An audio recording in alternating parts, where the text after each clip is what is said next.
What's up, everybody? Welcome back to another episode of the Calls and Strikes podcast. My name is Ian, and I am the so-called Put Prince. I am here with Ryan, No Lie Rye, and this is our first episode back in the new year, 2023. Yeah, happy New Year, man. Yeah, Happy New Year, brother. I hope everybody had, they brought in the new year the right way, and everybody's healthy, everybody's happy. Kind of leads us off going into our first topic. I will jump right in. Everybody's talking about it. Damar Hamlin, Bills safety. Rye, what you got on that? Well, I mean, I think everyone knows, I would just add the context of if anyone wasn't watching or hasn't watched the news in the last couple of days. So we had a Monday night football game between two AFC powerhouses, playoff position jockeying. Great records. I mean, it's probably the Monday night event of the year. So I haven't seen the viewership numbers, but unfortunately, we started off with a good game. We had a just completely atypical injury experience where it's incredible. Yeah, he took kind of a tackle. Nothing looked really that out of the ordinary. I mean, it's football. And so he got back up and then immediately collapsed. So, cardiac arrest. Scary stuff. Yeah, on the field. And we've seen that on the field and the call for help. And generally it's like a neurological or a spinal issue. And so this one seemed a little bit different, as the minutes wore on. And then, you can kind of tell they were cutting a commercial break. The multiple breaks, dude. That was tough. It was brutal. And so, I was watching live. We talked about it. And, so then the CPR started, the ambulance out. And the big news was like it was a surreal experience. I hate using the term surreal, but, never seen that before. And so they were trying to decide, hey, do we go on with the game? They ultimately elected not to. Postponed indefinitely, right? So there's no scheduled date to come back to, I guess. A lot of people focus on that, but, they're 2 and 3 in the pecking order, and you don't get, there's one bye. So if KC wins next week, they're the bye, and it doesn't really matter. Got you. First of all, the playoffs don't matter in the big scheme of things. I mean, thoughts and prayers are with his family, and that's what matters in general. So 24 encouraging news though, right? So 24 years old, but encouraging news I think we received today, and there's not been a lot of news in general, but his uncle kind of shared that they think there's some improvement, and so making progress. I guess he's still in critical condition, right? So I don't know basically what that entails too much, right? I'm not going to speculate, but it's positive, I guess, from where we were, on Monday night when all this happened. Like I said, he's 24 years old. He's a grown-ass man, but he's still a young man, right? Still so much time ahead of this guy. So just to try to envision putting yourself in that position, at least me, right? I do that exercise all the time, thinking about how it would be. The roles were reversed, right? I don't know if he had family in the stands or anything, but he did. Yeah, his mother was there, and so some of the family was at home in Pittsburgh, and the mother actually rode with him in the ambulance. So it was terrible scene, and you add in the element of postponing a game. I think we played after 9/11, and so this is a pretty unique experience. Not only that a game was postponed, but permanently. And such a high profile game, but that on the spot, and who could blame? How do you go out there and play and when disregard? Just suit back up. I get it, man. But being that it was that situation, right? Everybody talking about their records again, right? This is a big game, right? This means something, right? I'm not the so-called, football aficionado, so I'm not going to lie to you and say that this game does one thing or another for another team, but obviously you're nearing playoffs, right? And these two teams have great records, as I just said. They're both Super Bowl contenders. I mean, top 5.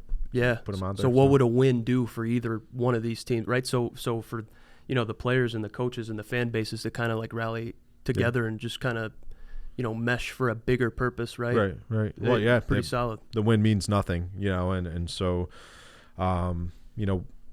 wishing for a full recovery, but absolutely as speedy as possible too. And to just touch a little bit more on him as a person, right? So Damar was. We were reading some articles, and they were talking about his character, right? Just how he is off the field in the locker room, and just he's a high character dude. He's a good person. He started a GoFundMe for needy kids, right? It's a toy drive for needy kids, and the goal at the start of this was $2,500. Yeah, when he set out, I mean, so to walk back a couple of years, and maybe we'll just talk more generally. A lot of the focus is on the millionaire athletes that, should be happy they're playing the game, right? For sure. And, it's not really a game. I mean, like you go out there, you put your livelihood on the line, and for him, you know, is probably a dream. Not too long ago, so he played college ball at Pittsburgh, drafted in the 6th round. Yes. You know what you're guaranteed when you get drafted in the 6th round? You do. $160K or something like that, you know, so you got to grind and then hope you make the team. And you know, the paychecks are, it's never guaranteed that it's going to continue. And so he's made some pretty good money for 2 years, but like now we're looking at, you know, forget about playing. Going like, hopefully forward, he can recover. His bills, you know, are going to be probably a little bit higher. Yeah, you could, you know, so, and this goes, you know, so this was the sheer magnitude of this one is a little bit different, but it's not too uncommon to have a 24-year-old, not even really that high earning. I mean, like you get a guarantee and then hopefully you make the team and you can stick around for a little while. But, you know, sometimes it's certainly a less dramatic injury, but, you know, you cut the wrong way or, you know, you take the wrong hit, and that's it. So no more paychecks. Blink of an eye. Obviously, we work at Strategic Wealth Partners. Our CEO wrote a book, The Money Playbook, and you know, he talks about everything that you could possibly want to talk about. So, you know, we get really deep in the higher level stuff, reputation, brand building. But like on a baseline, I mean, you know, when instances occur, you know, the career can be awfully short, unfortunately, you know, for a lot. It's not just a Damar Hamlin type thing. You know, like you want to make sure you're protected, your family's protected. And then, you know, like we want to talk about building that brand, you know, we want to talk about that doing good too. So this is something that was second nature to him. I mean, he set up GoFundMe's before he's even really getting paid. So 100%, man. And raising awareness and all that fun stuff. So just doing good with the platform you have, right? Like just being a positive light, you know, a positive influence in the Money Playbook. You know, they talk about how you're perceived, right? That brand that you do build off the field, right? More so than just your performance. You know, how you're viewed, you know, in the spotlight, in the limelight, right? Like what are you doing outside that benefits others, right? How you are portrayed to the kids, you know, in the next generation of football players, of athletes coming up. They're going to try to, you know, be like you, man. Like I tried to be like Ichiro coming up, right? Dude was never in the press negatively, right? I strive to be like that, right? Yeah. So it just to kind of totally hijack that and make it my own. Sorry about that. No. That's all. That's all. And so we kind of obviously we started with the negative story, but there's a real positive football story. I saw that was circulating in the news. So KJ Henry, Clemson defensive end. Yep. You know, and it really, we talk about the NIL and some of the trickiness that it could bring up and some of the unique things that we're going to be facing in the near future. But this was like a great article. So, you know, in the past, I don't know how you would have done this. The NCAA would have been like, no.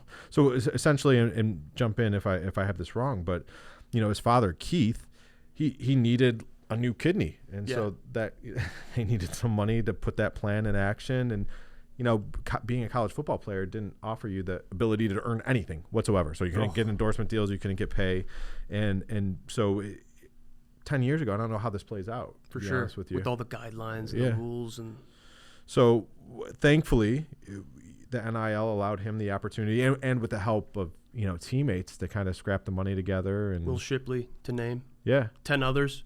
I think they threw together an idea to have an autograph signing. Yep. Right, to try to raise some money for Keith. Keith, and man, they ended up raising over 6 figures, over $100,000. And most importantly, we bring it up because his father's good, healthy, and the money helped, and so the NIL is getting a lot of criticism, and rightly so. I mean, like we want to have the kids' best interest in mind, and we don't want money flooding and corrupting everything like it always does.